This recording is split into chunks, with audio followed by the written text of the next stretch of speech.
Bueno, pues estamos aquí con el gran ingeniero Jaime Marín, que tuve la fortuna de que fue mi maestro en el Centro Escolar Niños Héroes de Chapultepec.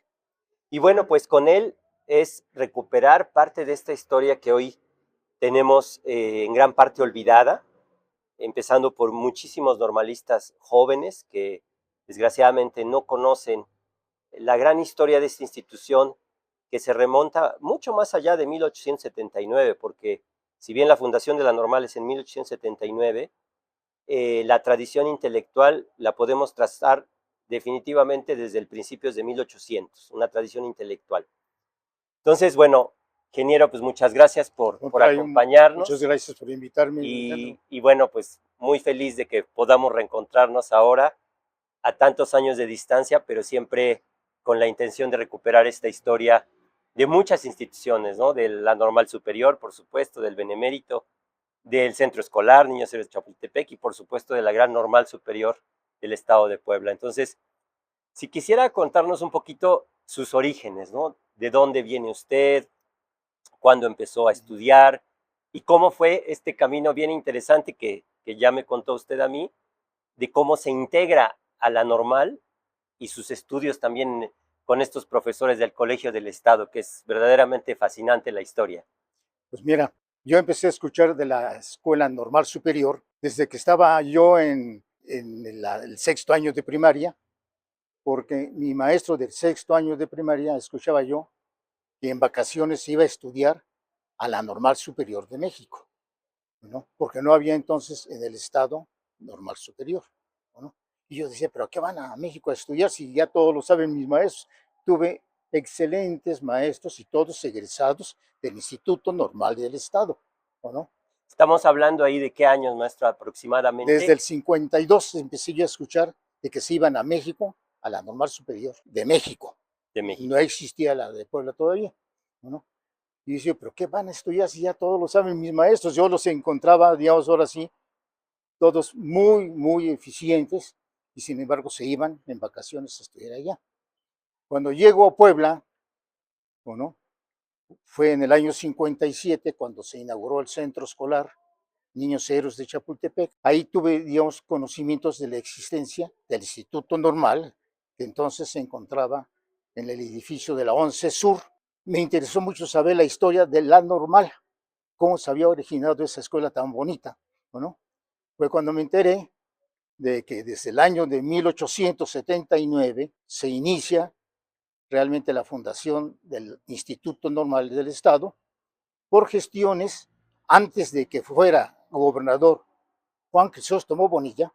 El gobernador anterior, Romero Vargas, Ignacio Romero Vargas, hizo las gestiones, ¿no?, con el ingeniero alemán Gustavo Pedro Mar, que se había dedicado a la educación en forma, digamos, pero apasionada, como queriendo suplir los errores de la política con que él llegó a México.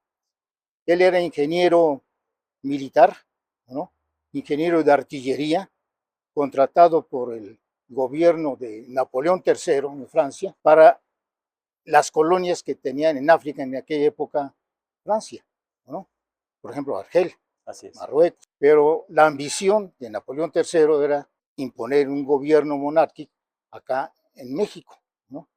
Para eso hubo muchas situaciones, ¿no? La deuda que tenía la República en la época, digamos, incluso de Félix Zuluaga, ¿no?, de Miguel Miramón, el Partido Conservador de aquella época, y luego, cuando triunfa el liberalismo con Juárez, la deuda se la cobraban, digamos, a Benito Juárez. No había con qué pagar, no tenía recursos entonces el país. Lo que hizo fue suspender los pagos durante 2 años, ¿no?, a las naciones a las que se debía, como era Inglaterra, principalmente Inglaterra, después España y por último, una cosa irrisoria, a Francia.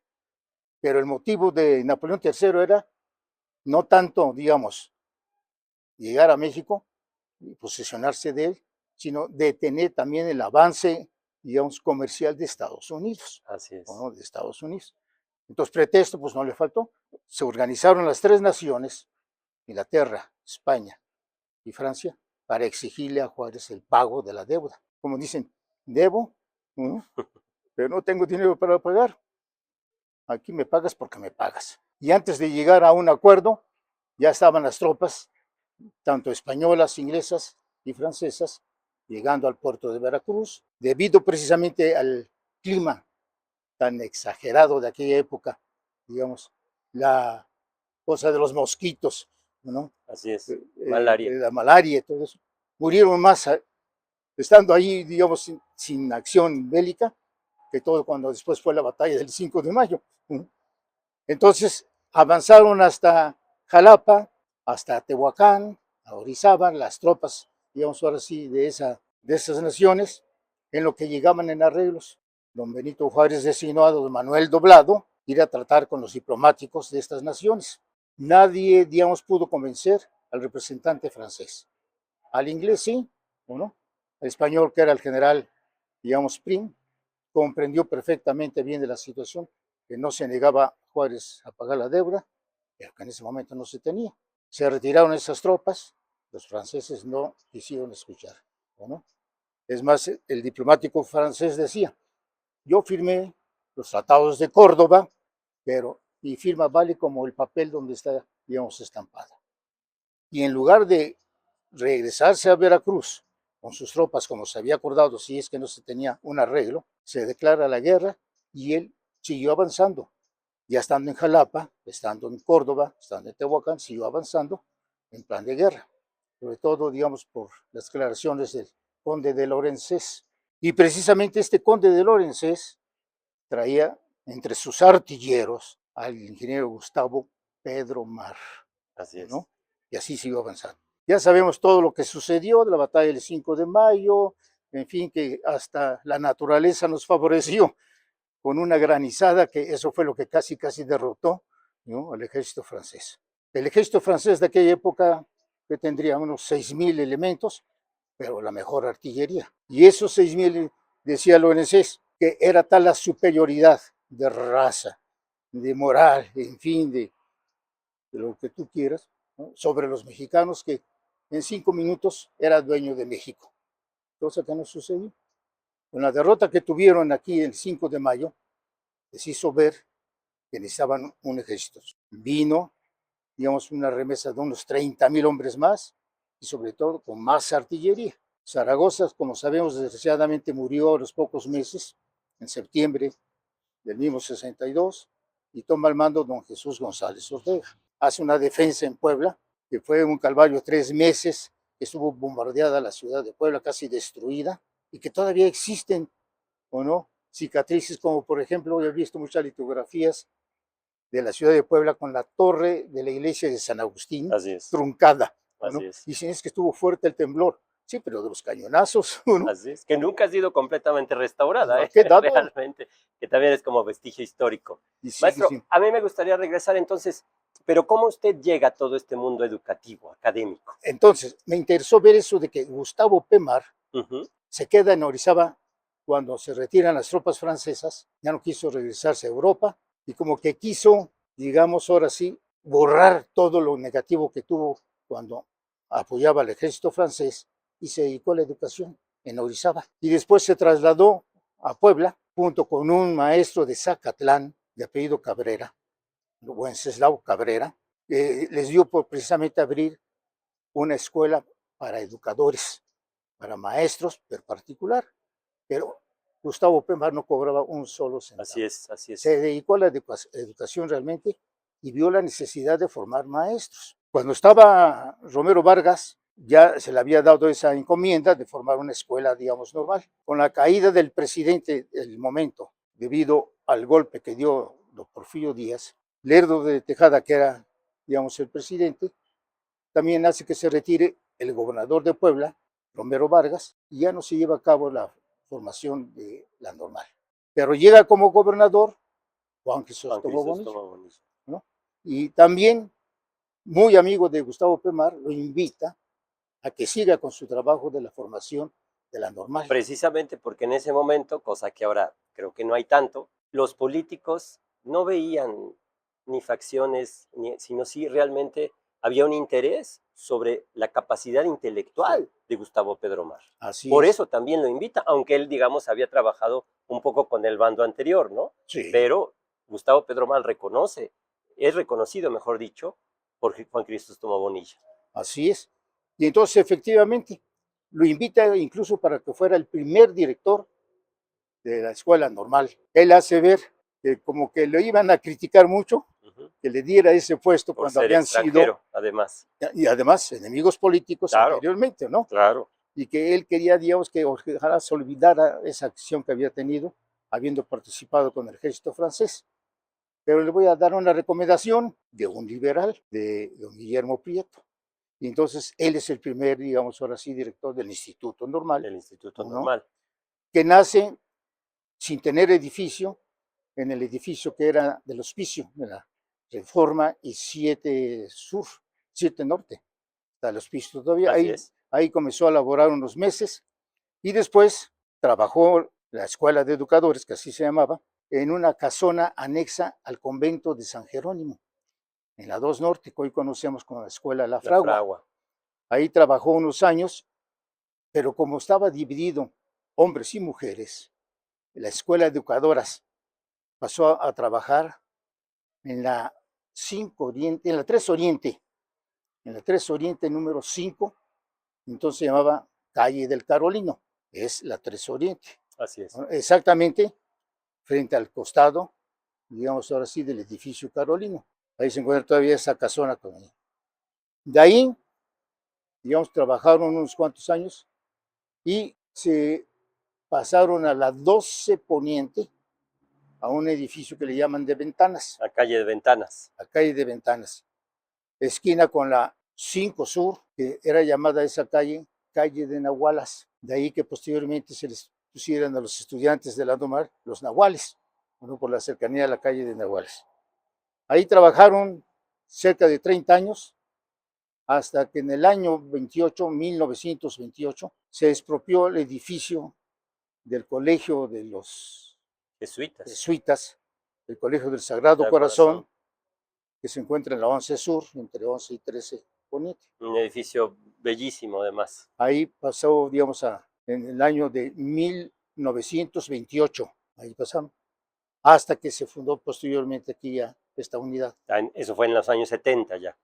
El 71, 72. Pero digamos eso. Y entonces yo le preguntaba, ¿cómo usted llega digamos, a ese interés por la educación y por la matemática? Por lo que usted me platicaba, digamos, usted muy joven, terminando prácticamente los estudios, se integra a dar clases.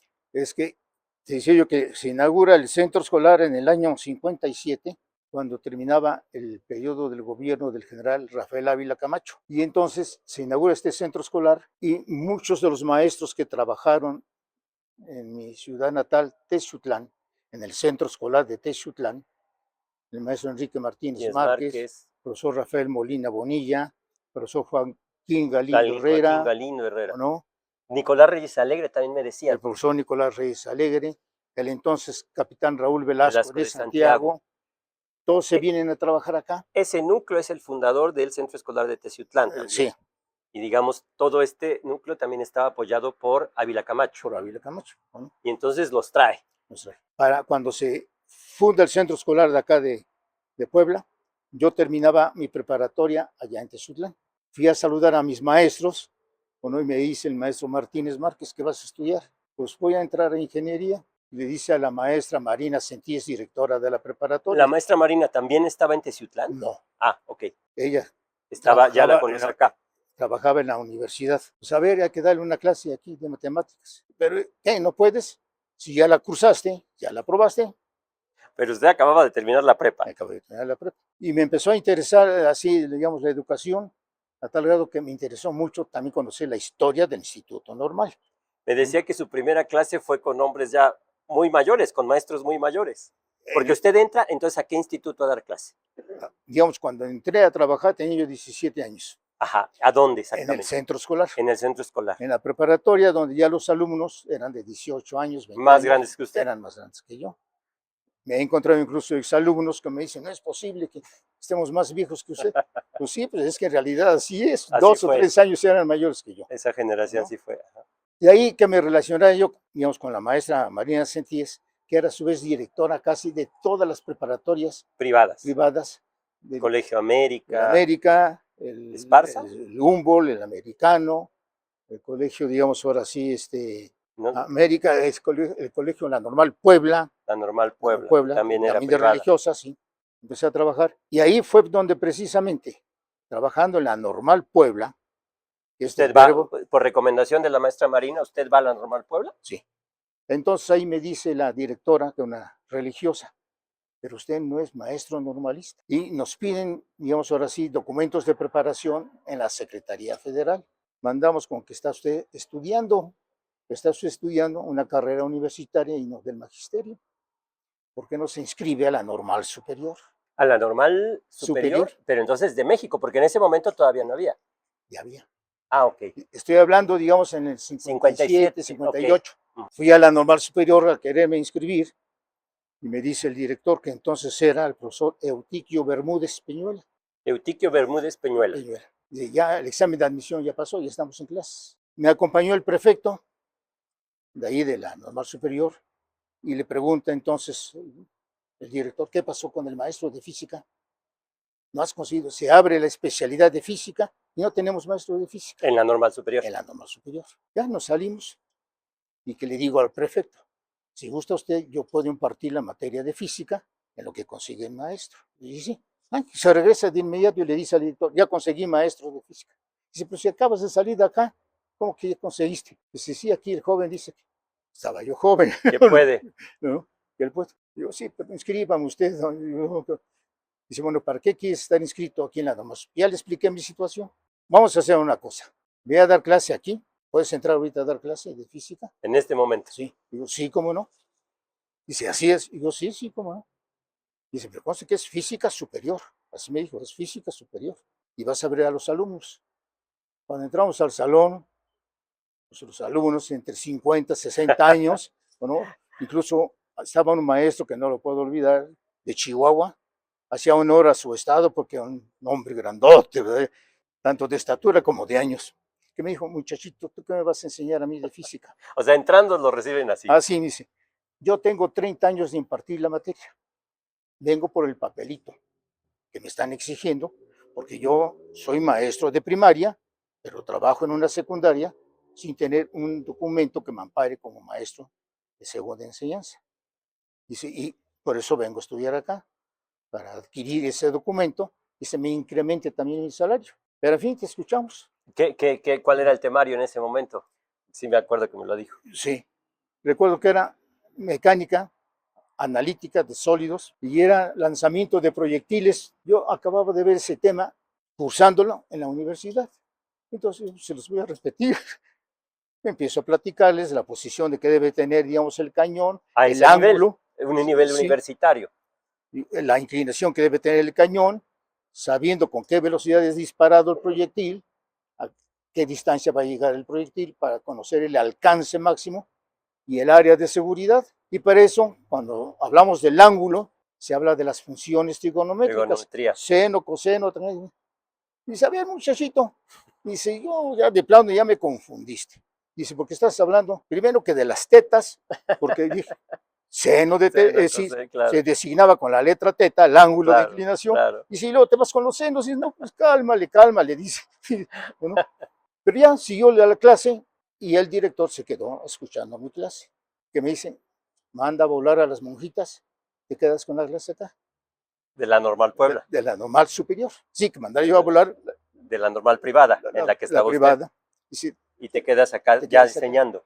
Pero además me decía usted que en ese momento me platicó usted de otro maestro muy importante ahí que lo suplió o fue en la universidad, porque bueno, habría que hablar de toda la playa de enormes profesores que usted tuvo en ese momento, que venían de la tradición del Colegio del Estado a la Universidad de Puebla, es gente verdaderamente importante. Sí, y ahí fue cuando me interesó también por conocer la historia de la Normal Superior, ¿no? Y precisamente en el año 51 llega como gobernador del estado el general Rafael Ávila Camacho.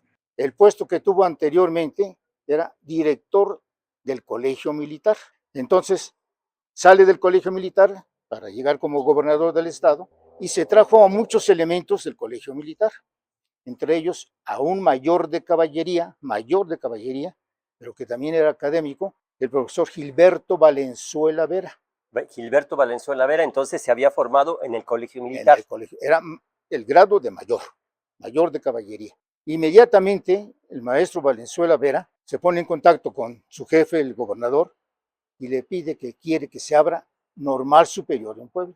Es la necesidad de abrir normal superior, escuela de educadoras, o sea, profesoras de jardín de niños y profesores de educación física. Esas 3 escuelas las funda precisamente el maestro Gilberto Valenzuela en el año 52. Sus gestiones son desde el 51, pero empiezan a funcionar en el 52. Entonces, la normal superior es parte de este instituto, Claro. ¿no? Era parte de este instituto.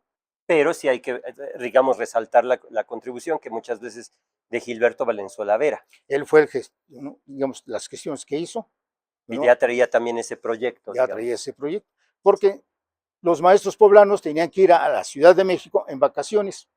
Para hacer los cursos intensivos. La razón, la educación en México estaba muy deficiente y empezaban a abrirse secundarias. Vamos a suponer X pueblo, tenía una primaria, terminaban los niños de esa primaria y maestros que hacían gestiones para que se abrieran secundarias y entonces se abría la secundaria y no tenía, digamos, personal. Pues a ver, los maestros de cuarto, quinto y sexto pasen a la secundaria. Pasaban a la secundaria, pero sin tener la capacitación. A nivel nacional, las preparatorias se quejaban como que no iban bien preparados de secundaria a preparatoria. Pero me decía usted que sobre todo la queja era de la UNAM. De la UNAM, porque todas las preparatorias estaban incorporadas entonces a la UNAM. Entonces investigaron, bueno, es que llegan con una preparación deficiente, sobre todo matemáticas, las ciencias exactas, ¿no? La razón, pues sí, es que es profesor de primaria y no tiene normal superior. Entonces empezaron a obligar a los profesores, digamos, que trabajaban en las secundarias, a que se capacitaran en la normal superior de México. Y el maestro Valenzuela dice, bueno, ¿por qué tienen que irse los poblanos hasta México? Abrimos la normal superior acá en Puebla. Entonces fue el primer director de la normal superior en Puebla. Cuando, digamos, termina su periodo acá, este maestro, queda de director el maestro Felipe Palacios Sánchez, director de todas estas escuelas. Como director general de educación, entonces no era secretaria. No, todavía no era secretaria. Entonces era director general de educación.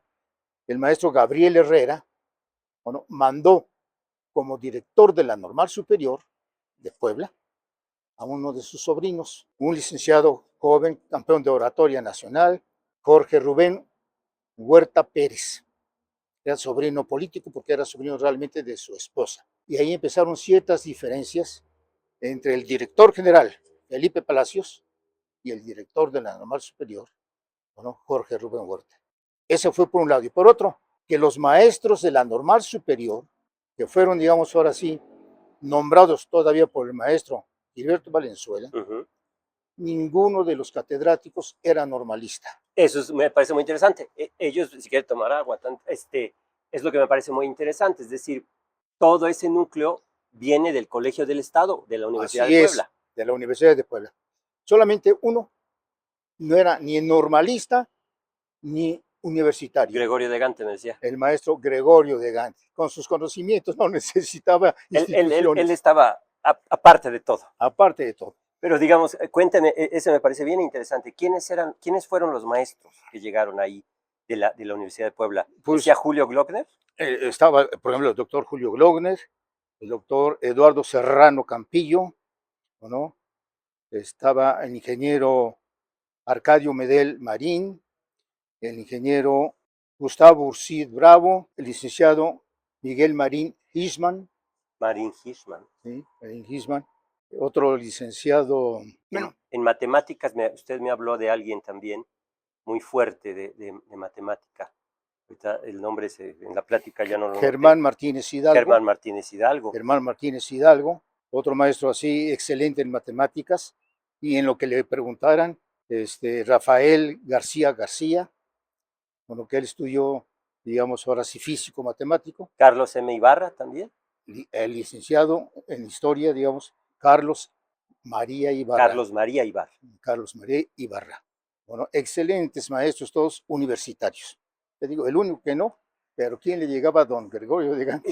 Es que hay bueno, lo mismo, ¿no? Para los que vean esta entrevista, es pocos saben que la Universidad de Puebla, la normal, el Instituto Normal, la Normal Superior e inclusive Artes y Oficios, digamos, estaban dominados por el mismo núcleo intelectual. Así Práctica, eso es algo que a mí me interesa rescatar muchísimo, porque ahí nacen las tradiciones de las instituciones y iban juntas.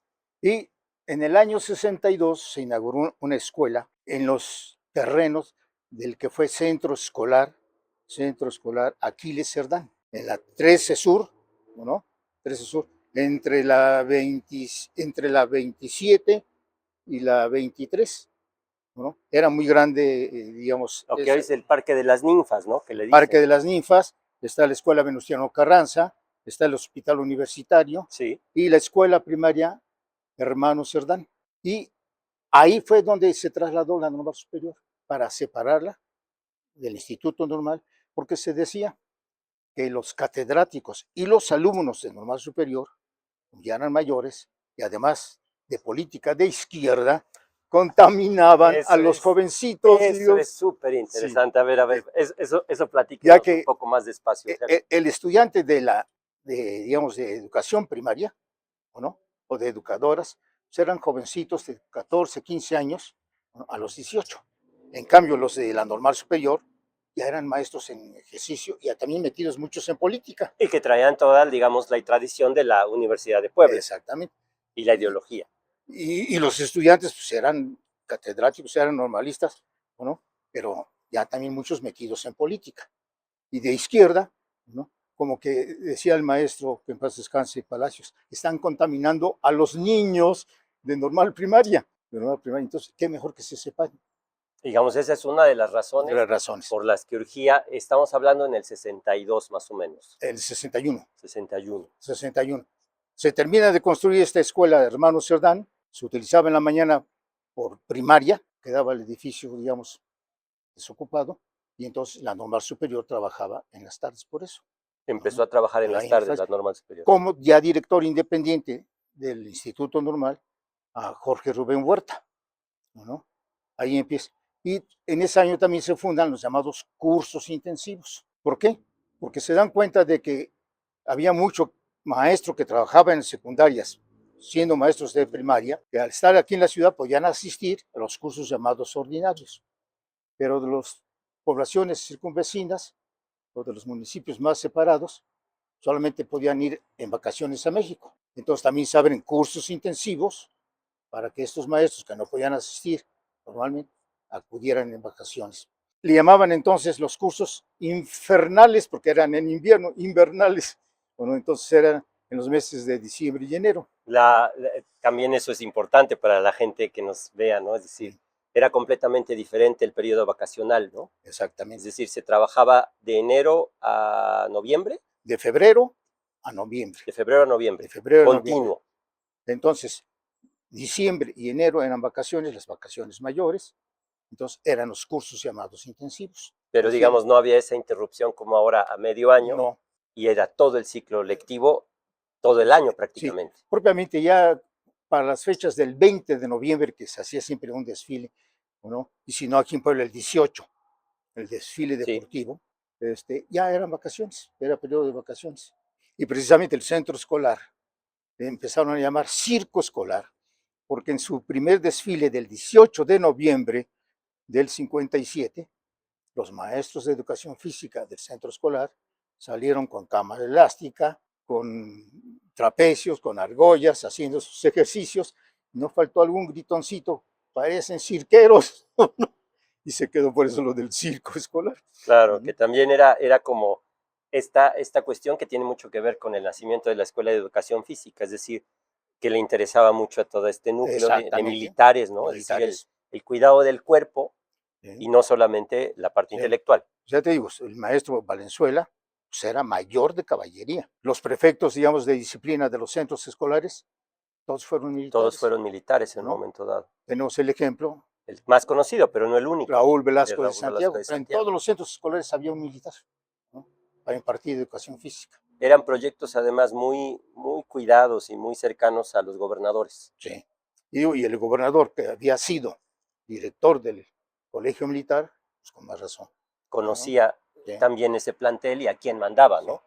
Y entonces, en la época del maestro Gilberto Valenzuela, al fundarse la Normal Superior, se pensó, ¿no?, que las materias que se debían de impartir serían en primer lugar lengua, literatura españolas, ¿no?, matemáticas, historia, pedagogía, antropología, y posteriormente se abrieron las especialidades de todas y cada una de las asignaturas que se Enseñaban. impartían en secundaria, como física, química, civismo, geografía, inglés. Todas esas fueron abriendo en la Normal Superior. En el año 71 se construye este edificio del Instituto, del Benemérito Instituto Normal del Estado. Entonces, los que estaban en el edificio de la 11 Sur se trasladan para acá, queda vacío ese edificio, y la Normal Superior que trabajaba en esa escuela, Hermano Cerdán, se traslada a donde nació, al Instituto de la 11 Sur. Eso también da lugar que, por ejemplo, en Aquiles Cerdán, todo eso, digamos, va a desaparecer y se va a hacer el parque. Exactamente, porque se destruyó todo el centro escolar que se llamaba Aquiles Cerdán, Para abrir también la 25. a abrir la 25 Poniente, y queda dividido. Donde está el hospital universitario, donde está también la Comisión Federal de Comisión Federal de Electricidad, Electricidad. la Escuela Venustiano Carranza, Sí. el Jardín de las Ninfas y la Escuela Hermano Cerdán. Entonces, digamos, ya en el año 71 podemos decir, esto ya está en funciones. Esto ya está en funciones. Pero el otro edificio queda, y usted en ese momento siempre siguió dando clases en la Normal Superior. Seguí trabajando ahí en la Normal Superior. ¿Qué materias siempre dio? Física y matemáticas. Física y matemáticas. Física y matemáticas. Pero digo, hay ese nexo con el Instituto Normal, no podemos, digamos ahora sí, separar, No, porque es el nacimiento. El Benemérito Instituto es la matriz de la Normal Superior. claro, ¿No? pero se fueron siempre acompañando, digamos, en ese proceso. Sí. Digamos, la Normal Superior nace como una necesidad de la misma normal, del Instituto Normal, del Instituto Benemérito, Normal, ¿no? sí. Eso es algo que sí, creo que muy poca gente sabe. Hoy como, bueno, se ha cambiado todo, no saben de dónde viene esa tradición. Fíjate, y todos los directores, digamos, el maestro Felipe, que es el que separa, se puede decir, la Normal Superior, pero después el siguiente director, después del licenciado Jorge Rubén Huerta, queda como director el maestro Eutiquio Bermúdez Peñuela, ¿no?, normalista también, Eutiquio Bermúdez.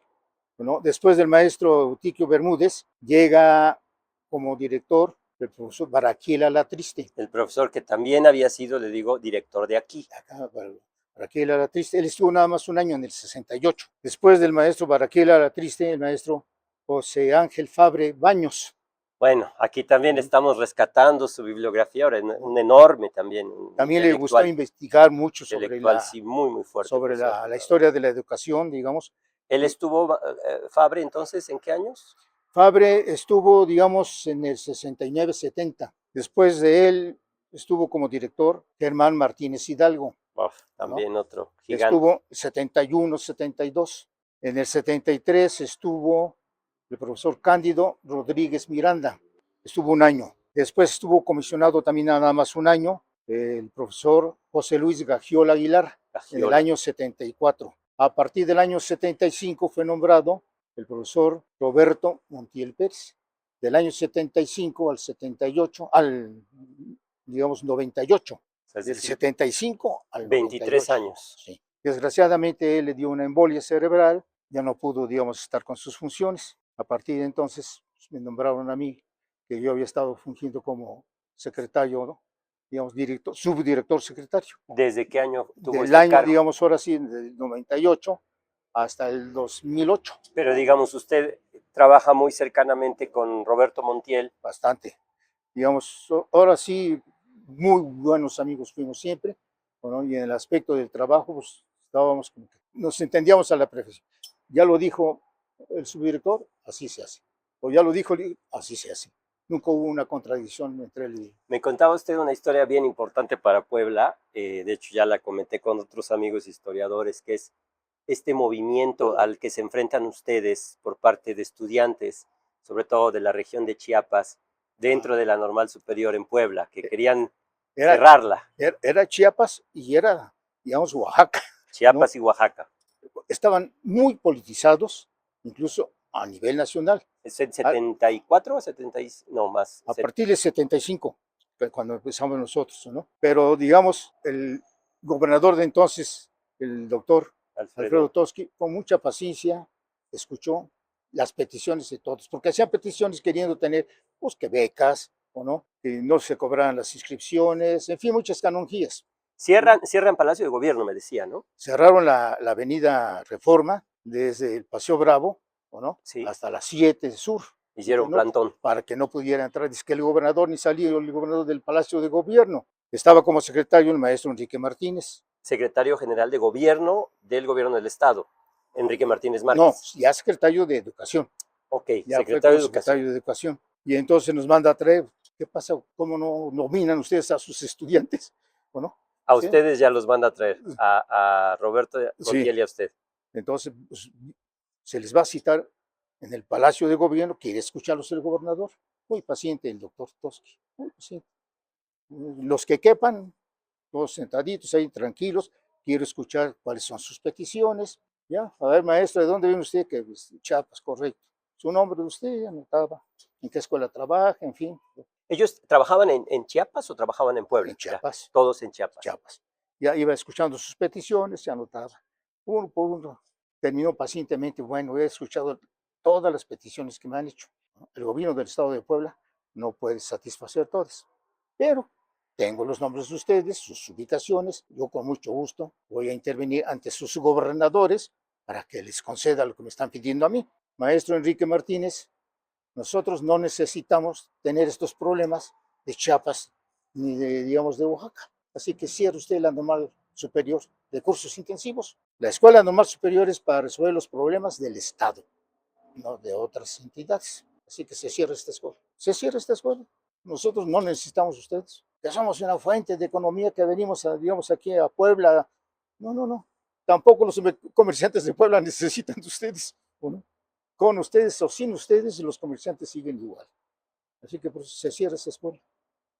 No, se regresaron a sesionar a la escuela. No, vamos a bajarle un poquito. Pues sí, tuvieron que bajar a sus peticiones, ¿no? Porque la cosa era obtener becas como las otorgaba la Normal Superior de México. A todos los que iban de los diferentes estados les daban una beca. ¿No? Y querían lo mismo, digamos, que se otorgara aquí. Recordar ahí, también para los jóvenes que vean esto, que la gubernatura de Alfredo Toski es histórica, porque fue el primer gobernador que se sostuvo 6 años después de periodos muy, muy agitados, ¿no? De quitar gobernadores, entre ellos al abuelo del extinto Rafael Moreno Vallerrosas.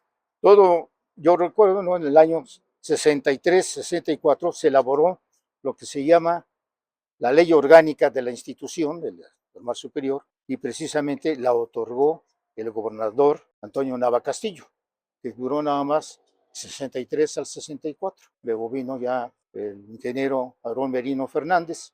Luego Merino Fernández pues llega como gobernador. Gonzalo Bautista también estuvo. Gonzalo Bautista. Pero fue, digamos, sustituyendo al doctor, digamos, Rafael Moreno Valle, porque Moreno Valle estuvo también 2 años, 88, 89.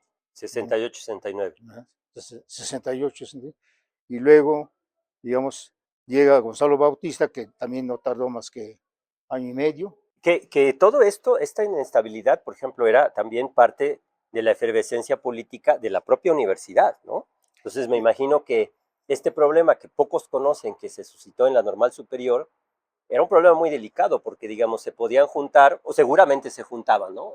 Digamos, los estudiantes de la universidad no benemérita, de la UAP, Sí, de la UAP, no benemérita todavía, sí, no. Y de la Normal Superior, pues No, seguramente, era duro. es decir, Sí. eso también es bien importante, ¿no? Y como recalcar que hoy el estudiante es prácticamente apolítico, ¿no? Es decir, no tiene realmente... No, pero en esa época estaban muy politizados. La política, el intelecto y obviamente a nivel mundial había una fuerte presencia en México del bloque socialista de Rusia, ¿no? Llegaban los boletines, ¿no? De Sputnik y toda esta información, ustedes lo tenían. Sí, llegaba, digamos, mucha propaganda entonces y desgraciadamente, pues, en la época de Gonzalo Bautista, hubo disparos del antiguo Palacio de Gobierno, de la esquina 2 Norte y la que hoy se llama Palafox. Sí. Desde las terrazas hubo disparos hacia el edificio carolino, hubo muertos de los estudiantes y ahí el problemón, entonces obligaron a que, digamos, ahora sí renunciara Gonzalo Bautista. Ya estamos en la época también de Echeverría. Que también hay un poblano, digo, a muchos no les gustará su mención, pero es una realidad que tiene que ver también con la normal del Estado, don Gustavo Díaz Ordaz y don Ramón Díaz Ordaz. Don Ramoncito, excelente maestro, sobre todo de raíces griegas. Hermano de Hermano. Gustavo. Hasta una cosa, una vez me preguntó el maestro Ramoncito. Él era maestro de gramática latina y raíces griegas. Y me dice, ¿sabe usted por qué mi hermano se llama Gustavo? Estaba como presidente Gustavo Díaz Ordaz. Y yo, pues no, realmente. Porque cuando yo era niño, nace mi hermanito. Me manda a traer mi mamá, mira tu hermanito. Y si yo tendría 2 años, 3 años, empezaba yo a hablar y le dije, Tavo, Tavo. Ah, ¿quieres que se llame Gustavo? Tavo, no, Gustavo, Tavo, Tavo, Tavo. Posteriormente me dijo, ¿por qué Tavo? Dice, porque Tavo con, ¿no? A ver que se le criticaba mucho, digamos ahora sí, la boca a don Gustavo. A don Gustavo, pero sí. Excelente orador. Digamos, ese es algo que también ahora, como historiador profesional, y realmente se tiene que contextualizar a cada hombre en su tiempo, ¿no? Y por ejemplo, la figura de Ramón Díaz Ordaz también es otro hombre que hay que recuperar para la historia de ese instituto. Excelente, ¿no? Enorme. Maestro, excelente maestro. Lo mismo, pero digamos, salía a la plática porque también ahí ya la estabilización que Gustavo Díaz Ordaz ya empieza a proponer para Puebla, ¿no? También en ese sentido de estos cambios de gobernadores y de esta mano de Toxtli, que es lo que te dicen todos, ¿no? Tenía una mano izquierda, una capacidad de escucha para calmar a las cosas, ¿no? En Puebla, sí. ¿no? Sí. Que también recordar que en ese tiempo tampoco lo saben los jóvenes, ¿no? Pero estamos hablando de un tremendo Octaviano Márquez y Toriz, ¿no? Realmente un tipo fuera de serie. Sí, sí, es decir, el clero siempre ha sido poderoso, ¿no? Digamos, aquí yo lo que creo es que, por ejemplo, figuras como Octaviano, el nivel intelectual, eso nunca lo tuvo Puebla otra vez en esos hombres, ¿no? Porque sí. Eso creo que hay que enfatizarlo, es decir, se podrá decir de ellos lo que uno quiera, pero el nivel intelectual es indiscutible. Fíjate que, por ejemplo, en el caso del obispado de Puebla, hubo un obispo de derecha, completamente de derecha, de los que más apoyaron, se puede decir, la intervención francesa, el obispo de Puebla, Pelagio Antonio de la Bastida y Dávalos, ¿o no? Así es. Y después se lo ganó Porfirio Díaz. Así es. Poco a poco lo fue convenciendo y terminó siendo, digamos, un apoyo para el gobierno de Porfirio Díaz. Así es. Pero, digamos, eso sería otra plática muy larga, sí. ¿no? La historia, y que yo siempre insisto a la gente que tiene esta tradición de la OPAEP, ¿no? De derecha, que de veras ojalá pudiera ser una historia seria sobre la derecha en Puebla. En verdad es muy, muy interesante por este núcleo intelectual que tenían, ¿no? Que tenían, porque creo que ya no lo tienen, pero que tiene que ver con todo esto, ¿no? Entonces, usted, a partir de en la normal del superior, pues ya salvan ese escollo que tuvieron con los estudiantes. Afortunadamente. Me decía que también entran por ejemplo, en una relación ahí con Carlos Jongitud, todos estos movimientos. Es que hubo un secretario después de Carlos Jongitud, antes que la maestra Gordillo, ¿no? Que fue alumno aquí de la normal superior, Antonio Jaimes Aguilar. Jaimes Aguilar, también. Antonio Jaimes Aguilar. Precisamente a él le llegaron muchos problemas, de lo que nos mandó a traer al maestro Montiel y a mí. Escuchó razones tanto de un lado como del otro, llamó a otra parte, la comisión también que se calmara, ¿no? Y Santa Paz, mira, porque él fue alumno, y alumno directo, digamos, de su servidor, ¿no? Él estudió la especialidad de física matemática. Porque, digamos, este grupo lo mismo, ¿no?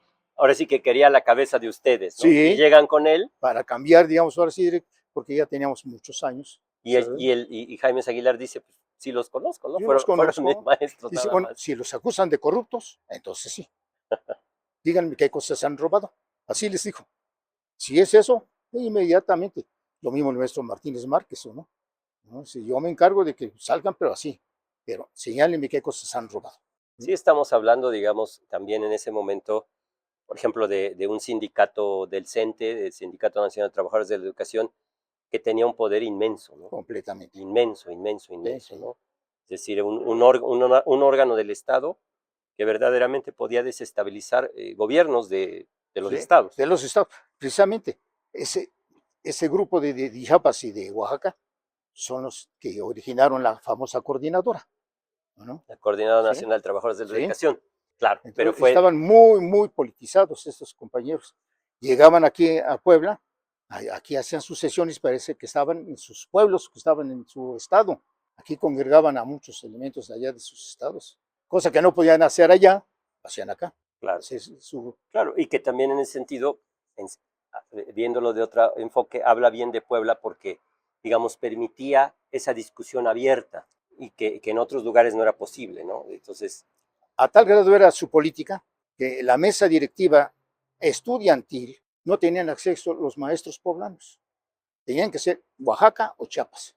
El presidente de la sociedad de alumnos debe ser de Oaxaca o Chiapas. A esa a ese condición grado estaba. llegaron de poder. Sí. Y sí, como la mayoría venía de los, es decir, venían de, bueno, venían hasta de, digamos, de Baja California, de Sonora, porque entonces solamente había normal superior México, Monterrey y Puebla. Solamente 3 normales superiores en todo el país. Posteriormente se abrió, digamos, ahora sí en Guanajuato, por gestiones de un exalumno que estuvo acá en Puebla, hizo gestiones para que también se abriera en Guanajuato. Y luego, digamos, en Morelia, pero o sea, eran las únicas normales superiores. Entonces, pues claro, si iban a México por la cosa de que les daban, digamos, ahora sí una beca. Pero después comparaban los gastos allá de hospedaje, de transporte, preferían Puebla. Llegamos a tener más de 7,000 alumnos en los cursos intensivos. Nos prestaba el edificio la Escuela Venustiano Carranza, nos prestaba, digamos, el edificio la Escuela Hermano Cerdán, una escuela particular Enrique Cordero y Torres, y el edificio de la 11 Sur, para poder dar cabida, digamos, al estudiantado en cursos intensivos. Una logística compleja, ¿no? Sí, no, completamente. Y de esos 7,000 alumnos, la mayoría, 5,000 eran mujeres, eran maestras, Que ¿no? también es otro capítulo, digamos, que me parece bien, bien importante abordar, ¿no? Es decir, cómo la normal, el Instituto Normal, realmente sí es un proceso, como hoy le dicen, de empoderamiento de todas las mujeres, ¿no? En México, Sí. muy fuerte. Yo creo que fue la vía más efectiva, más rápida, para darle un lugar de reconocimiento a la mujer y que realmente en la realidad, en la sociedad, rompiera estereotipos, porque era la figura de la maestra, bueno, hasta hoy sigue siendo medianamente una figura respetada, pero en ese momento la normal es eso, ¿no? Es como esta plataforma que tienen de formación, ¿no? ¿No? Ya ves que después de Jongitud, pues sigue la maestra Gordillo, pues qué poder no tuvo la mujer, ¿no? En ese momento que usted regresando, ahora sí, por ejemplo, el número de alumnas cuando usted entra a los 17 años a dar clases a la normal era muy reducido. Completamente la población escolar, digamos ahora sí, de cursos ordinarios, incluso entre alumnas que tuve del centro escolar, la maestra Amalia Maldonado, Amalio Maldonado, que ya Amalia, era mayor también. sí, ¿no? La maestra Amalia Maldonado, excelente alumna, digamos, ella fue mi alumna directa, un maestro también allí del centro escolar, Felipe Guerrero Ríos, Felipe Guerrero Ríos, después diputado, líder sindical. también fue mi alumno en la especialidad de física. ¿Qué otro maestro de allá vas a ver? No, varios de No, allá. muchísimos. Sí. La lista Ahorita la lista recuerdo es ellos porque inmensa. conviví después mucho con la maestra Maldonado, excelente maestra, y como alumna, la mejor alumna que tuve, ¿no? La maestra, ¿no? Amalia Maldonado. También fue alumna de aquí de la normal superior, la maestra No sé si Irma Idalia, no. Irma Idalia, pero ella fue en literatura. Irma Idalia Irma Viramontes. Idalia Viramontes Cruz, ¿no? La maestra de la preparatoria, Fanny Lezama Fanny Lezama Gil. Gil. En historia, ella, digamos, le gustaba mucho la historia y la Sí, literatura, sí, sí, sí, ¿no? sí, sí. Incluso tuvo un alumno que lo llevó a concursar con don Pedro Ferriz, Al concurso de las de los 64 4,000 mil pesos, pesos, ¿no? y se ganó el premio el muchachito de ahí del centro escolar, ¿no? Reyes Mazoco, me acuerdo del apellido, Reyes Mazoco, el nombre de él no lo recuerdo, pero su apellido Reyes Azoco. Y fue precisamente guiado por la maestra Fanny Lezama. Bueno, ella fue su asesora. Es que es lo que yo insisto muchísimo, ¿no? Hoy se desconoce que muchísimos maestros que han tenido los jóvenes vienen de esa tradición, ¿no? De esa tradición que yo creo que yo cada vez que estoy profundizando más en la investigación, me doy cuenta que es definitivamente anterior a 1879, es decir, Sí. venían esa construcción, por ejemplo, y de sus maestros que recuerde, Julio Glorner, ¿a usted no le dio clases? No. Exactamente quiénes, los de la universidad, porque usted hace ingeniería de qué año a qué año. Yo entré en el 57. De los primeros maestros que tuve fue el ingeniero Gustavo Ursid, que fue maestro también del instituto, bueno, Una de la vez normal, más, una vez ¿no? más. El ingeniero Arcadio Medel, que también fue maestro de la normal superior. El ingeniero Pérez Barrera, Armando Pérez Barrera, muy exigente el señor. El maestro, Me decía un maestro español. tuve dos maestros de España, que también uno de ellos trabajó en la normal superior, uno José Fernández Lerena, Que, uno republicano, que es lo que también es otra historia apasionante. ¿no? Y José Sánchez Rodríguez, impartía matemáticas, y impartió matemáticas también en la normal superior. En la normal superior. Eran españoles, ¿no? Y eran militares, ¿no? Ingenieros militares, digamos ahora sí, pero de la República, no de Franco, sino me decía que Fernández Lerena sí les platicaba, o sea, sí era abiertamente, digamos, sí estaba en contra, por supuesto, de Francisco Franco a morir. Completamente. Eran realmente de izquierda. Muy moderado Sánchez Rodríguez, ¿no? Incluso Sánchez Lerena no veía bien que entraran las mujeres a estudiar ingeniería. Que también es otra cosa que hay que... Luego nos decía, a ellas, 2 o 3 alumnas que había, váyanse a fregar al fregadero, no vengan a calentar aquí el lugar y cosas así por el estilo. Hasta que llegaron algunas jovencitas muy dedicadas al estudio, cambió su manera de pensar. Bueno, pero era muy exigente, más con las... Sí, porque lo que en esa plática anterior, digamos, Fernández Lerena era un hombre nacido más o menos, hacíamos la cuenta ese día, en 1880, 1890, ¿no? Sí. Porque cuando usted le da clases, ya era grande. Ya era bastante grande, ¿no? Es decir, grandes. Sí, y ellos, es decir, se ve que eran militares formados en la República Española. En la República, ¿no? En la guerra de... Que también es algo que, por ejemplo, hoy se ha perdido mucho en la educación, ¿no? Es decir, se ha hecho una especie de educación aséptica, que no aborda los problemas, porque ese era un problema real en ese momento, ¿no? Sí. Es decir, era la ascensión de Franco, era una España dominada por Franco, por la derecha. Completamente nazista. Sí. Y entonces, esto de alguna forma se transmitía o se transmitió a un grupo de profesores en Puebla. Sí. Y esa discusión, digamos, que estaba en la boca, en la mente de profesores en Puebla, y por supuesto que eso provocaba un ambiente intelectual diferente, porque bueno, ellos fueron dos, pero el núcleo más fuerte llegó a la Universidad de Puebla también, ¿no? Pues ellos, digamos, como liberales, no intervenían directamente en la política porque sabían respetar, claro, digamos, claro. ¿no? Pero, pues sí, cuando uno se ponía a platicar con ellos, nos hablaban de todo, digamos, lo que puede suceder cuando existen dos grupos antagónicos, uno apoyado por, digamos, Alemania nazi y el otro que los dejan morir solo. Hay otra anécdota que también me quedé pensando muchos días, es cuando ustedes reciben el golpe verdadero de los líderes del 68 que aterrizan en Puebla. Eso también es fascinante, ¿no? Y el nacimiento de la figura de Vélez Pliego, de Alfonso Vélez Pliego. Eso es, él surge eso ahí, también es una... surge, digamos, ahí del 68, ¿no? Porque después del 68 nombraron, digamos, aunque no estuvieran frente a grupos, jefes de especialidades o jefes de las asignaturas, a gente que venía de México.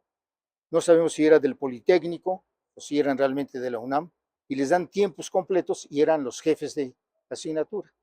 Un movimiento político, claro, del gobierno del federal, para calmarlos y sacarlos de México también. Y aquí estaba de rector entonces el yerno del ingeniero Terrazas, Luis Flores, era químico. Él era, pues, claro, manejado por su suegro, ¿no? Y citaban de vez en cuando a estos coordinadores. Pero me decía usted específicamente, usted tiene un problema con uno que llega a las prepas. A la prepa, era coordinador de matemáticas y de física, y nos cita a una junta, supuestamente para modificar los planes de estudio que eran ya obsoletos, en la preparatoria Benito Juárez. Nos cita a las 8 de la noche en uno de los salones que llamamos el tercer patio, En la Benito Juárez. en el En la Carolino. Ah, ok. Y ahí estamos todos los maestros que impartíamos física y matemáticas esperando. 8 de la noche, las 9 y no llegaba.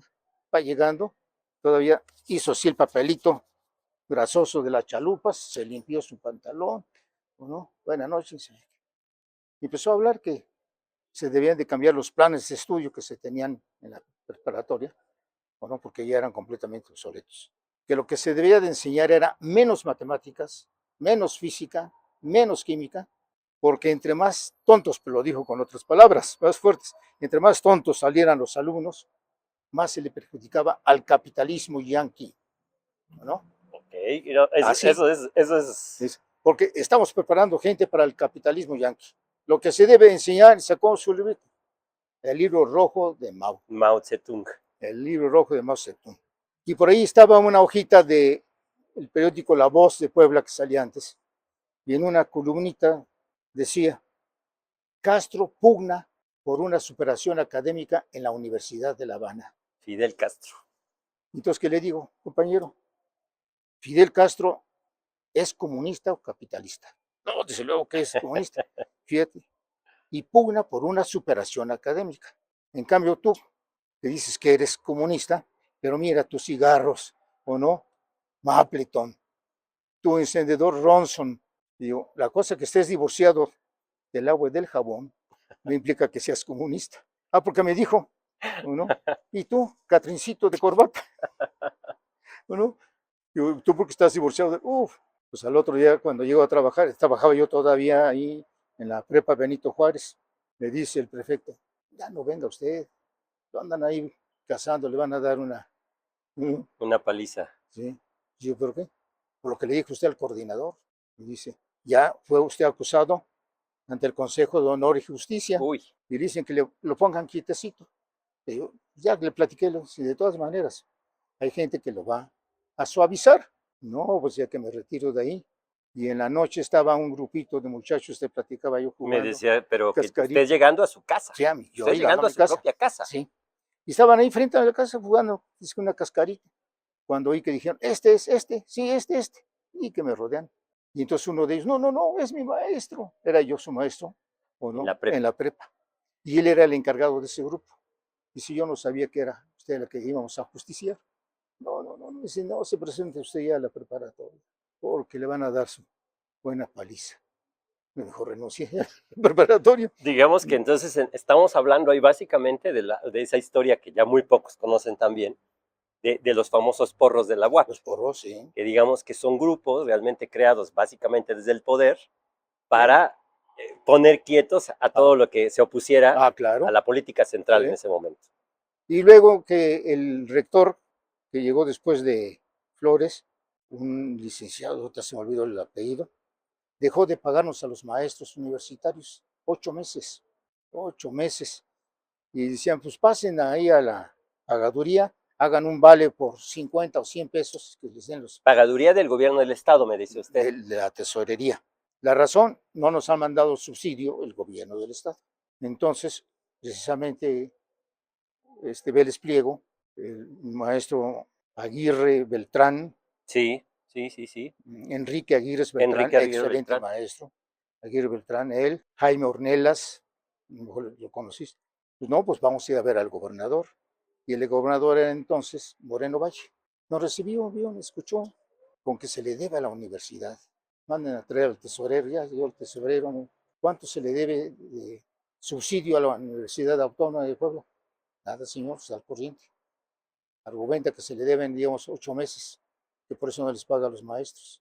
Comunícate con el rector, que les pague a los maestros. O sea que sí estaba dándole subsidio, pero... Y entonces hablábamos, por ejemplo, de Alfonso Vélez Pliego. Ahí empieza, digamos, su liderazgo. Y también un poco como respuesta a estos líderes que venían de México, pero Vélez Pliego tenía, digamos... su preparación, su pero además una relación con otros funcionarios. Exactamente. Su padre había sido secretario general de gobierno en los años 40, algo así, también don Alfonso, ¿no? Vélez. No, fue López. Sí, con con Fausto M. con Fausto Ortega. M. Ortega. Con Fausto Pero M. digamos Ortega. que del despliego en ese sentido, pues traía toda una formación de las formas de gobierno y las Pues relaciones, claro, tenía ¿no? las Es decir, relaciones, entonces ¿sí? él, Y tenía su preparación, tenía, digamos, muy buena oratoria, sí, era muy ¿no? buen orador, ¿no? Sí. Y, pues, ¿sabes? Llegó a ser rector de la universidad, ¿sí? Y él toma, digamos, el liderazgo de estos grupos también, ¿no? Que estaban. Propiamente se fueron ya eliminando poco a poco, o bien los fueron ubicando en diferentes lugares, porque ninguno se quedó ni como catedrático, ni con algún puesto así representativo, digamos, de la izquierda, los fueron ubicando. Yo dejé precisamente por eso la preparatoria Benito Juárez y me quedé nada más trabajando en la Facultad de Ingeniería Química, ¿no? Y era tranquila la facultad. En ingeniería química estuvo entonces ¿cuántos años en la facultad? Ahí me hice trabajando 28 años. Desde el 50, no, desde que salió usted del Desde el 61, 61 a 89 en el 89-90 me jubilaron en la universidad, en la universidad. pero usted siguió además en la normal superior.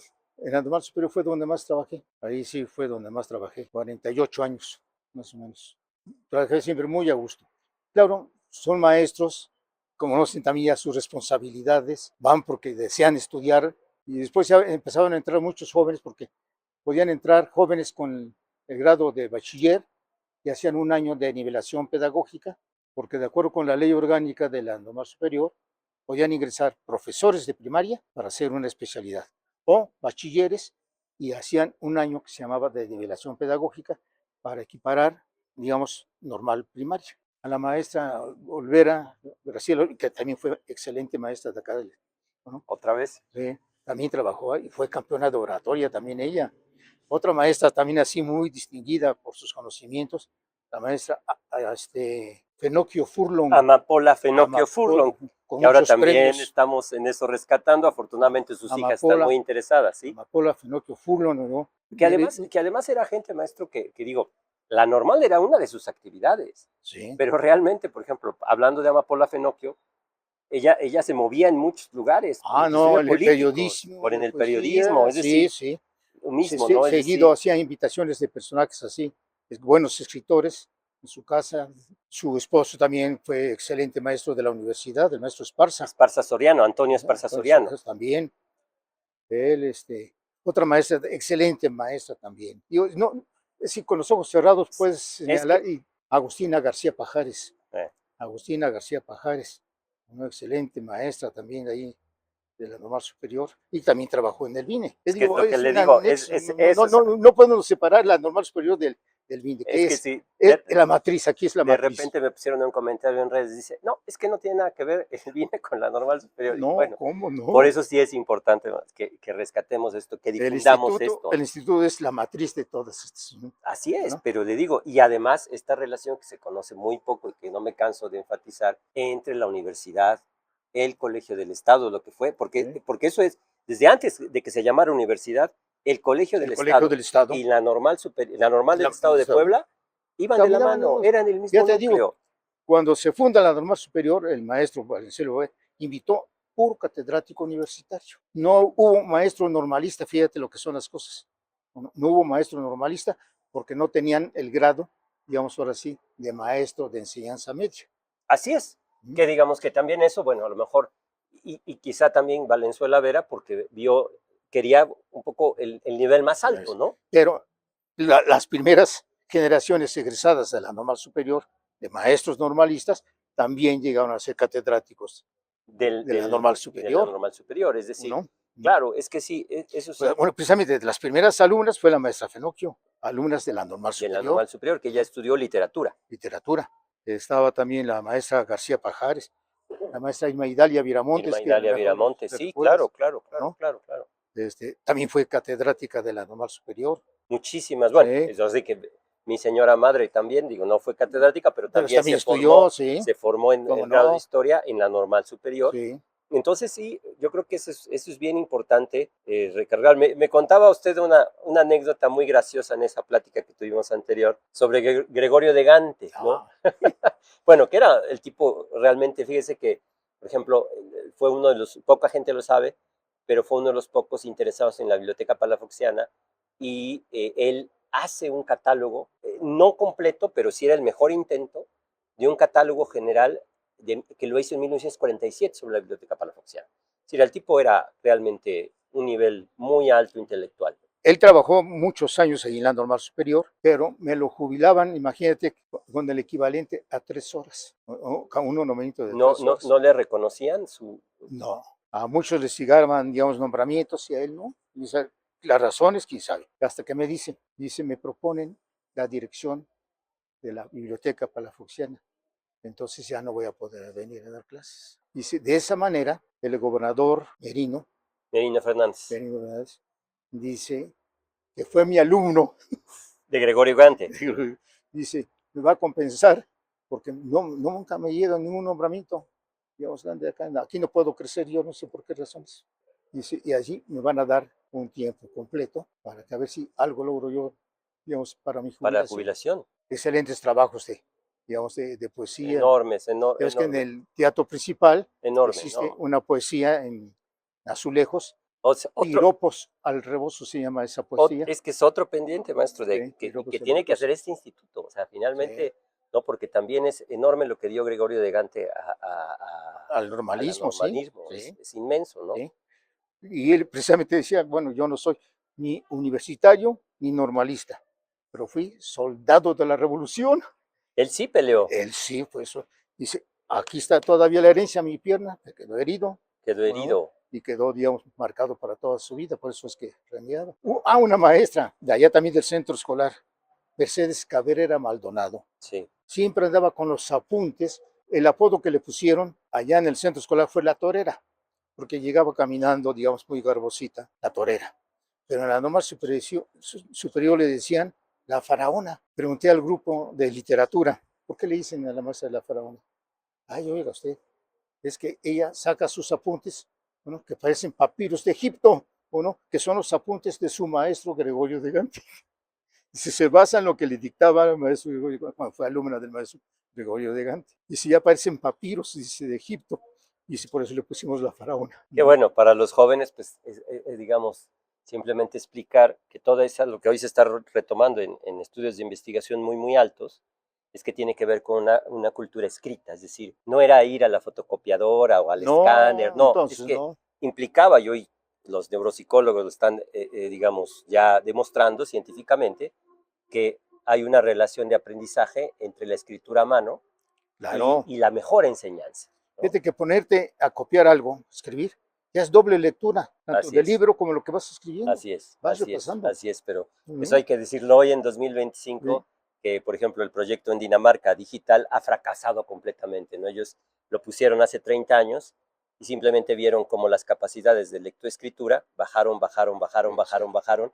y lo que ustedes hicieron como generación, que todavía, gracias a ustedes, nosotros todavía tomamos, pero hubo una generación de corte, que es, digamos, la generación de 1990, ahora es una generación que seguramente va a tener o ya tiene muchos problemas de comprensión, simplemente porque se eliminó esa parte de la escritura, ¿no? Y se pasó tontamente a la parte digital sin ninguna discriminación, ¿no? Pero me hace pensar esto que dice usted sobre la escritura y los apuntes, ¿no? Entonces sí, pero sí, Gregorio de Gante fue fantástico el hombre. Fantástico el hombre, ¿no? Y ya te digo, fue muy querido, aunque digamos, le estaba, claro, a veces corregido a algunos maestros o maestras, que reprobaba mucho. Tuve un compañero de matemáticas, se llamó Rafael García García, incluso su abuelo creo que fue gobernador de Puebla, con el mismo nombre, Rafael García García. Estudió matemáticas él, excelente maestro en matemáticas, pero lo que no se sabía que era excelente maestro en cualquier materia que le preguntaras algo ajeno a su asignatura, te lo contestaba. De música clásica ya ni se diga, música clásica. Una vez llegó una maestra de nombre Esperanza Salazar Riverol, comenzó a comentar, ella trabajaba en el conservatorio. Sí. De otra familia, perdón, de Pantaleón Riverol y todos ellos, de otra familia muy importante. Y estaba comentando de que la Sinfónica de Londres estaba recogiendo la edición de un libro, de un disco, de que se había grabado una sinfonía, pero que había desafinado un instrumento y que estaba recogiendo a nivel mundial todos esos discos. O sea que la grabación no la habían aprobado, por eso. Y que entonces te pagaban hasta 10 veces más porque regresaras ese disco. Wow. Y dicen, y ya se llevó el récord de que ya recogió todos los discos que se habían editado con esa falla. Y estaba escuchando este maestro Rafael García y dice, pues se equivoca usted, maestra. Disculpe que la contradiga. Yo mi disco no lo vendí, no lo regresé, lo tengo. Y no nada más desafinó el saxofón, sino también el violín número 5. Y también en la parte, bueno, empezó a dar una lección de música clásica. Y dicen, ¿qué es usted músico? Dice, no, pero me gusta la música. Y este maestro de matemáticas, en un fin de curso, aplica el examen final y les dice a sus alumnos, son las 3 de la tarde. Dejó escrito el programa, digamos, ¿Eso fue en la normal superior? en los demás, los problemas, digamos, del examen. Ahorita regreso, pero sí, ahorita regreso. Se salió del salón. A las 8 de la noche regresa a recoger pruebas, ya se las dan. Y una de las alumnas le dice, maestro, ¿para cuándo tenemos los resultados? ¿Qué le urgen a usted mucho? Sí, maestro. Vaya usted entonces con la secretaria de su especialidad y pregúntele usted su resultado. Ella se queda pensando, pero ¿cómo si apenas nos acaba de hacer el examen? No ha calificado. Pues de todas maneras, ella bajó a las oficinas y le pregunta a su secretaria, oiga, nos dijo el maestro Rafael García que pasáramos a ver nuestros resultados. Desde hace 2 meses que entregó actas. Hace 2 meses, pues apenas fue el examen final. No, pero él entregó ya desde hace 2 meses actas. Y todos están reprobados. No, eso no es posible. Ay, Dios. Me van a ver al otro día, pero... Usted como subdirector. Y dicen, es que el maestro ni siquiera califica y ya es que nos reprobó a todos. Y todos, digamos, casi con 0, con 1, con 2. Ni siquiera un 5. Impensable hoy en día, impensable. Y en eso venía llegando el maestro. Me llevaba yo muy bien con él. Y oiga, Rafa, hay un problema contigo, a ver cuál. Aquí el grupo se queja de que ayer tuvieron un examen final y desde hace 2 meses ya están calificados casi todos con 0. Usted es maestro, le dice uno de ellos. Sí, trabaja usted frente al grupo. Usted como profesor de ese grupo les pone un examen y ve que los alumnos están copiando, ¿qué les hace? Sí, pues los repruebo. Pues eso hice yo ayer con ustedes. Los dejé 5 horas solos. En 5 horas no estuvieron copiando, pero estaban copiando mal. Dice, porque ninguno contestó una sola pregunta correcta. Aquí están las pruebas calificadas y ver si alguien sacó siquiera 1 de calificación. Entonces yo me adelanté y pues ya por eso entregué actas. Al siguiente año lo iban a volver a tener. Dije, no, va a ser un problemón, lo van a rechazar. Lo cambié de grupo, de materia, en fin. Cuando el grupo se da cuenta de que se les cambió un maestro, ¿por qué nos quitó usted al maestro Rafael García? Digo, por el problema que... No. Nos reprueba porque sabe, digamos, que no contestamos, ¿o no? O que sí copiamos. Pero es un excelente maestro. Con él sí aprendemos. Déjenos usted a ese grado. Creo que también eso, maestro, ya hoy es muy, muy difícil de encontrar, ¿no? Y que el grupo todo reconoció. Que el grupo reconozca que los maestros... pero sí, me parece bien interesante todo eso, ¿no? Es decir, como recuperar para las nuevas generaciones todo lo que ha cambiado y esta relación entre el esfuerzo, también, pues sí, hay que decirlo, la dureza de los profesores, pero también llevaba a pues sí, a veces un mayor éxito en la vida, ¿no? Parece mentira, pero aquellos refranes muy viejos, ¿verdad? La letra con sangre entra. ¿no? Sí, que hoy dirían, es completamente antipedagógico, sí. es el crimen de lesa majestad, sí. ¿no? Un profesor que tuve en primaria, Joaquín Galindo Herrera, que a lo mejor sí lo conociste. Su hija me dio clases, Carmelita Galindo. Carmelita. Él fue mi profesor en 4º año de primaria. La primera clase nos dijo, aquí en mi salón no se dicen malas palabras. ¿Cómo? Ni si las voy a tener que decir para que ustedes no las repitan. Comenzó a decir las malas palabras. Todos escuchando. Ni tampoco palabras en inglés. Para eso tenemos el idioma español. Y si no quieren decírmelo en español, pues la mayoría de la gente de acá, del rumbo de la sierra, habla náhuatl, en náhuatl, pero en inglés nada. De castigo será un coscorrón el que diga una de esas palabras y 20 centavos de multa. Él había elaborado una alcancía muy grande que parecía como reja de jitomates, una grandota la alcancía. Y al rato, profe, ¿qué se te ofrece? ¿Me da permiso de ir al water? Se levanta el maestro y le da el coscorrón, ¿no? Y tus 20 centavos de castigo ya se vas a la alcancía. Pero es que, ¿a dónde quieres ir? Es que ¿a dónde quieres ir? Hasta que quiero ir al baño a hacer pipí. Ah, bueno, que dije, sí te entiendo. Profe, se robaron mi sándwich. ¿Qué coscorrón? ¿Qué se robaron? ¿Qué cosa es el sándwich? A ver, dime, yo no sé. Sí, pues es un pan, mi hija. Es un emparedado. Con 20 centavos de castigo. Profe, en mi casa están haciendo un closet. Coscorrón. Claro. ¿Para qué es esa cosa? Pues para guardar la ropa. Entonces es ropero, no es closet. Y así por el estilo. Que tiene que ver entonces, digamos, aquí usted nos ha explicado con toda esta Ujú. corriente, digamos, nacionalista, porque si vemos, por ejemplo, las películas del cine mexicano en ese momento, están muchos ejemplos de Sí, gente que llegaba, hay muchas de Joaquín Pardavé, ¿no? Y uy, sí. entonces que los hijos regresan y ya no quieren hablar El español, español, ¿no? Porque sí, dicen, los gringos son más desarrollados que nosotros. Hay ese discurso en ese sí, momento, ¿no? Y entonces estos profesores luchaban por esa cultura nacional claro, y sí, basada, obviamente, en la lengua española, ¿no? sí. Ahí el ejemplo es, Pues a fin de año, nadie de los compañeritos podía cargarse la alcancía de tan pesada. Llegó el maestro con su martillo a abrirla. Todas eran monedas de 20 centavos. En el escritorio a contar, hagan montoncitos de a 5 y verán cómo rapidito contamos. Ya comenzaron a contar, sacó cuentas. Alcanza para un desayuno y una comida para todo el grupo y sus padres, que vengan a ver lo que causaron las wow, multas, de que al principio se quejaban, les quitaba 20 centavos a sus hijos o no. Se está enriqueciendo el maestro, de Zacatlán el maestro. Y también Zacatlán tiene, digamos, mucho sobre la educación es que normalista. y lo que platicamos también, ¿no? Teciutlán, Zacatlán, Mm. es lo que decíamos, que eso es parte de otra historia, es decir, toda esa Fíjate que influencia, así como aquí se quedó, digamos, Gustavo Pemar, en Teciutlán se quedó también un francés llamado Antonio Audirac Audirac. y se dedicó también mucho al marxismo. Fue secretario de Educación a nivel nacional y fue el fundador de un pequeño liceo que llamaba Liceo Teciuteco, en donde asistieron a ese Liceo Teciuteco los niños Ávila Camacho, Maximino, Manuel, Rafael, Gabriel, ¿no? Pero otro que los sobrepasó, Vicente Lombardo Toledano, Otro nivel también. sí, de esa pequeña escuelita. Y algo más chusco, en una escuelita particular, en donde daba clases una señorita, una viejecita, daba clases porque su hermano era profesor, ella no era profesora, pero abrió su escuelita particular, un saloncito como de, digamos, de 5 por 6 metros, tenía a los niños de primero a sexto, Lo que hoy le dicen multinivel, y cuando ella consideraba que sus alumnos llegaban a sexto año, los inscribía en una escuela oficial para que hicieran los exámenes finales y les dieran certificado. Y siempre sacaban los primeros lugares, sus alumnos.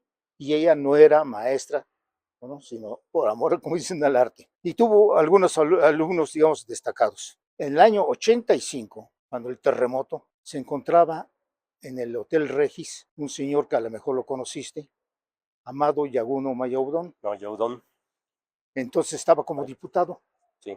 diputado federal. Se cayó el hotel. Cuando él se dio cuenta, él dice que se estaba bañando. Cuando él se da cuenta, estaba en la calle, ¿no? Y no sabía ni lo que le había sucedido. Y por ahí pasaron, afortunadamente, gente que lo conocía, paisanos. Se quita el saco el señor, mira, Amadito, ¿qué te pasó? Dice, caray, pues es que me estaba yo bañando en el quinto piso y ¿en dónde está? Pues al hotel, el Regis. Y se ponen a platicar. Ay, se tenía muchos años que no te veía. Oye, ¿y qué será de nuestra maestra aquella? Elenita Montoya. Dice que a todos nos dijo, tú vas a llegar a ser doctor, tú vas a ser ingeniero, tú ingeniero, etcétera. Cada quien le designó. Y dice, y todos somos lo que nos dijo. Dice, yo estudié ingeniería, él estudió, digamos, medicina. Dice, oye, pero yo tengo ganas también de ir a verla, vamos a verla. Ya la fue una vez, todavía vivía la viejecita. ¿Y cómo supo usted que yo iba a ser, digamos, médico? Hijito, cuando alguien estaba sacando punta al lápiz se cortaba, corrías inmediatamente por el alcohol y el algodón y lo curabas. Por eso te dije, vas a ser médico. Y tú, porque pues, vas a ser ingeniero, estabas jugando con piedritas, hacías castillitos, y en fin. A cada quien le fue designando y le dice, Amado, maestra, pero yo no estudié nada más que la primaria. Y usted me dijo, tú vas a llegar a ser diputado. Dice, y soy diputado, ¿no? ¿Cómo adivinó usted? Hijito, siempre te dormías en la clase. ¿A poco no llegan los diputados a dormirse? Todavía conocí a don Amado Yaguno Mayudón, también yo creo que de origen francés en alguna parte. El apellido, Sí, Mayudón, es que se quedaron mucho cuando regresa el ejército francés, ya porque lo solicitaba, digamos, Napoleón III, porque entra Francia en guerra contra Prusia. Entonces preguntan los soldados de acá, ¿por qué nos llevan a Francia? Que vamos a defender la patria. ¿Contra quién? Contra la Revolución. Oh, eso sí nos van a matar. Aquí en el cerro nos lanzaron piedras y granizazos, pero allá van a ser cañonazos, ¿o no? No, pues yo no me voy. Conociendo todo el rumbo de donde llegaron digamos, del estado de Veracruz, Jalapa, digamos, Orizaba, pues por ahí se fueron quedando. Y muchos tomaron camino, se quedan a partir, digamos, de Tlatlauqui, de Xutlán, bueno, Tlapacoyan, Martínez de la Torre, San Rafael y Nautla. Todas esas poblaciones se quedaron cantidad de franceses, ¿no? Que eso es otra historia que hace falta, Sí, digamos, sí se ha investigado, sí, pero por ejemplo su influencia en temas de educación, que fue tremendo, ¿no? ya te digo, ahí en Tezutlán abrieron esa escuela. Y tú vas a poblaciones como San Rafael, le llaman San Rafael, Sí, y luego Martínez, ves cantidad de personas buenas, buenas, sí, buenas, sí, sí. de origen francés. De hecho, la maestra Marina Sentíes Lavalle era de Martínez de San Rafael, No, de Cosamaloapan, me parece. pero era de esa región de Sí, Veracruz. de Veracruz. Preguntas, ¿por qué se llaman San Rafael y Martínez de la Torre? Resulta que hubo un abogado de Texutlán, ¿no?, llamado así, Rafael Martínez de la Torre. Y Benito Juárez lo designa defensor de oficio de Maximiliano.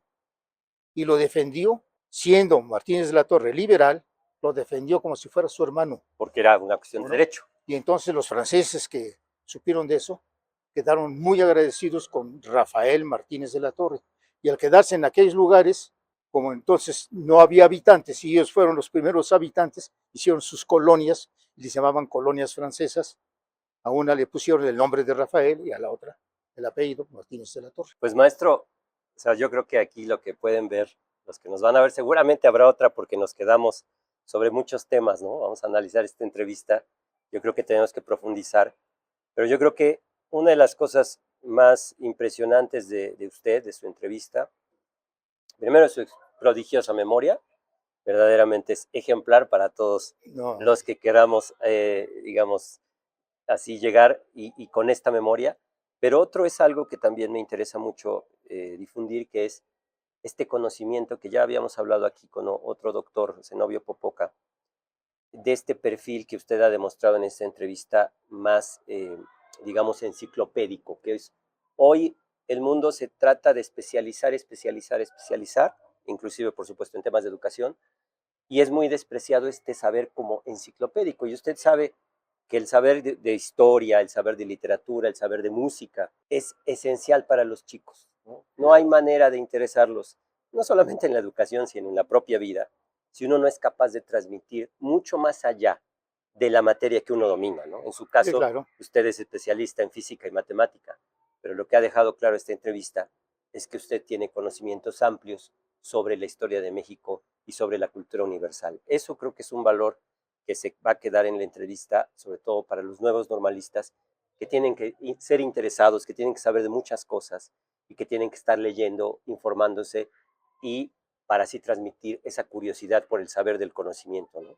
Pues sí, y sobre todo que no se desligue la normal superior del Instituto Normal del Estado, Así es. que es, digamos, ahora sí es hija de esta institución, ¿no? Hace falta otra entrevista ya directamente sobre la normal superior, digamos, ya como institución. Seguramente ya a través de su guía iremos entrevistando a personajes claves, ¿no? Que todavía están y que son, Sí, creo que pueden contribuir mucho para rescatar eso, porque estamos en un vacío en términos de rescate histórico, tanto de la normal, del instituto, del benemérito, como de la normal de superior, la ¿no? normal Por eso superior, sí. era esta plática tan importante, porque si cuando vi ese comentario que dicen, es que no tienen nada que ver, No, dije, cómo no, hoy pues, creo que aquí hay algo bien grave que aquí está está el pasando, ombligo. aquí está bien grave, ¿no? Sí, sí, Y ya en su momento también tendremos que rescatar algunos personajes centrales de la Universidad de Puebla, ¿no?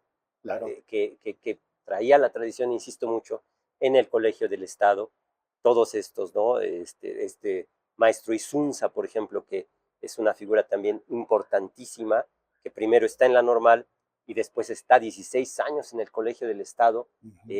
viaja a Europa, viaja a Estados Unidos, enviado por Rosendo Márquez. Verdaderamente gigantes y bueno, yo simplemente es mi contribución ahora en este instituto a que se difunda este saber y este orgullo, porque también hay algo que se ha perdido muchísimo, siento, en el normalismo, que es un orgullo de esa tradición intelectual, de esa élite intelectual que ustedes construyeron con No, yo muchísimo fíjate que esfuerzo. yo te digo de mis maestros de primaria, los sigo admirando porque, digamos, todos eran de provincia y cómo, digamos, tenían que hacer el sacrificio de irse a la Ciudad de México para, digamos, ahora sí, adquirir los estudios de normal superior, ya estando, digamos, en ejercicio de su trabajo, ¿no?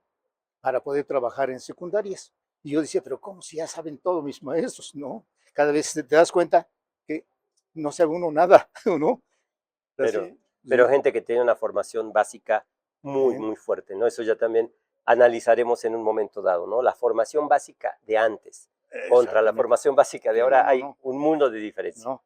Y mundo ya de digo, diferencia. para mí, así leyendo la historia de la educación, Zacatlán fue uno de los municipios, ¿o no? Junto con Puebla, donde surgieron hombres, digamos, realmente de gran pedagogía y que abrían escuelas sin cobrar, daban clases hasta nocturnas, con tal de poder transmitir sus conocimientos. De ahí surge también don Luis Cabrera, un ideólogo, digamos, de la revolución, ¿no? Y era pariente precisamente del maestro Rafael Wenceslao Cabrera, que abrió una escuela, digamos, normal allá en Zacatlán. Fue el municipio con más escuelas después de la ciudad de Puebla, hace, digamos, unos 100 años. Y bueno, y también ¿No? nunca olvidar, ¿no? La tradición Y liberales. liberales, pero también liberales. es que habría que hablar, bueno, de que hay una parte del clero también que tiene mucho contacto con ellos. Ya mencionaste clero.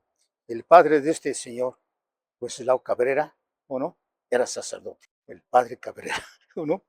Pero era un padre liberal. Generalmente, ¿no? Dice un dicho por ahí que generalmente ahora hay un estudio psicológico que está muy en boga, bueno, no muy en boga en ciertos círculos, pero que generalmente hay un mayor grado de inteligencia en las corrientes de izquierda que en las corrientes de derecha. Es cuestionable, pero yo creo que en ese momento siempre, ¿no? Cuando se llegaba a ciertos grados de estudios, siempre se tendía al liberalismo, ¿no? Como sobre todo con esta cuestión del normalismo, ¿no? Que la escuela fuera laica, fuera Sí, gratuita y que fuera obligatoria. obligatorio. También Sí, algo bien, bien delicado en su sí, momento, porque también había que tocar como esta sí, individualidad, que es un tema que sigue en boga en Estados Unidos, ¿no? Hasta qué punto el Estado tiene que intervenir en nuestros hijos, ¿no? sí. Entonces, batallas que hoy la gente da por sentadas y que piensa que no hubo, pero en un momento dado en México, decir que era obligatorio era un poco difícil. Pues maestro, pues muchísimas No, al gracias. contrario, muchas gracias, Alejandro. Yo creo que Me dio gusto ver aquí, digamos, ahora sí, también al compañero,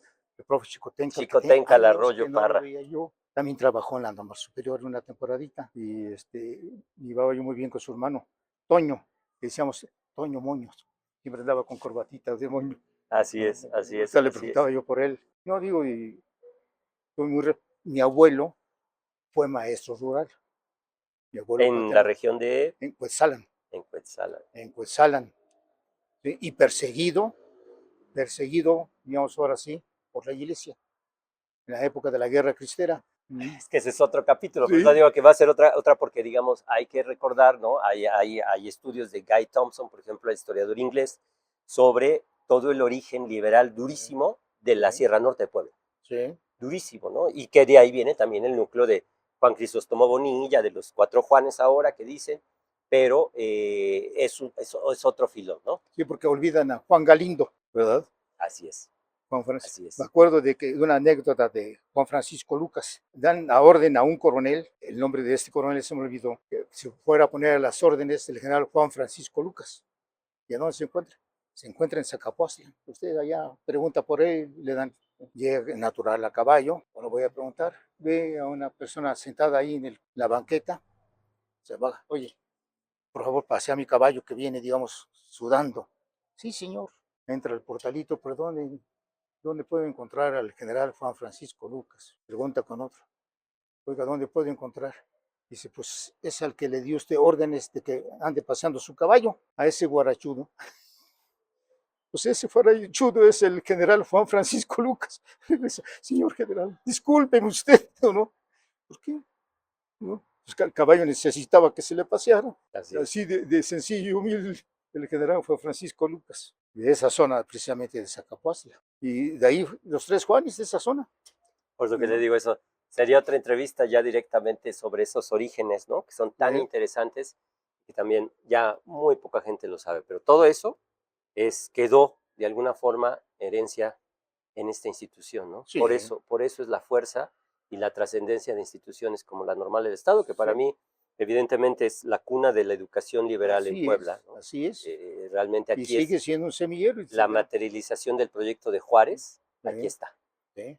aquí está lo que soñó Juárez para todo un pueblo y sacarlo del atraso a través de la Y educación. si no aquí Juárez, está. Altamirano. Bueno, y que- también en cierto sentido, hasta el El gran propio maestro. Maximiliano, digamos, que inclusive tenía, y por eso fue el problema con la iglesia, ¿no? Pero bueno, pues aquí le paramos, maestro, si no, hasta les dice, no voy a anular las leyes de reforma, al contrario, las voy a incrementar. al contrario, ¿no? Pues, Eso sí es. pues muchas gracias, No, al maestro, y contrario. tendremos que hacer otra, ¿no? Claro que Gracias sí. a todos. Muchas gracias a todos.